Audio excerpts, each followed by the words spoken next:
నిచ్చెనలా కదులుతుంటే దారుల నిండా నలిగిన నేలకొచ్చ నవ్వుల దండ పౌరుష. రాయలసీమ నడిబొడ్డైన కడప నగరంలో తెలుగుదేశం పార్టీ ఎన్టీఆర్ జయంతిని పురస్కరించుకొని మహానాడు కార్యక్రమంలో దిగ్విజయంగా జరుగుతుంది.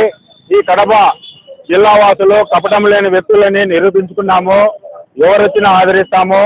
అలాగే నా క్లస్టర్ పరిధిలో 4వ నెంబర్లో ఇద్దరు కార్యకర్తలు పార్టీ కోసం అహర్నిశలు పనిచేసి వారు పార్టీ గెలిచిన తర్వాత చనిపోయినారు. ఒకరు పుట్టు సురేష్ అనే బీసీ నాయకుడు 181 బూత్లో ఇన్ఛార్జిగా ఉన్నాడు.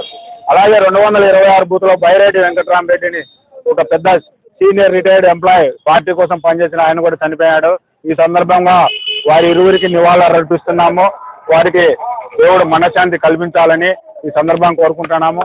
తెలుగుదేశం పార్టీ అంటే ఒక బ్రాండ్ అంబాసిడర్గా దేశంలోనే నిరూపించుకునింది.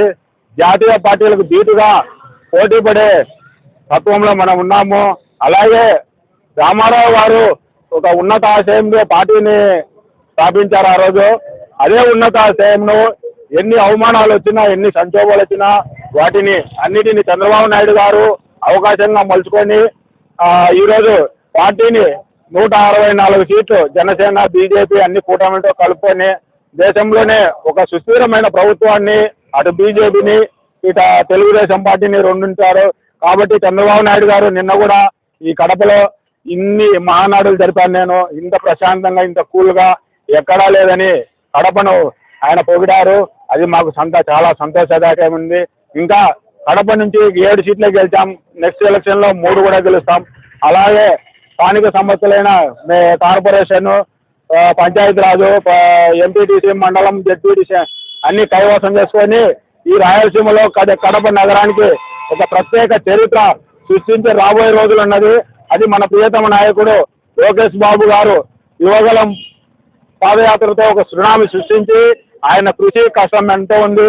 అలాగే ఆయన చెప్పిన పనులన్నీ కార్యకర్తలు అన్ని కార్యక్రమాలు పార్టీ పిలిపించిన అన్ని కార్యక్రమాలు తెల్లారుజామున 4 గంటలకు కూడా పనిచేశాము.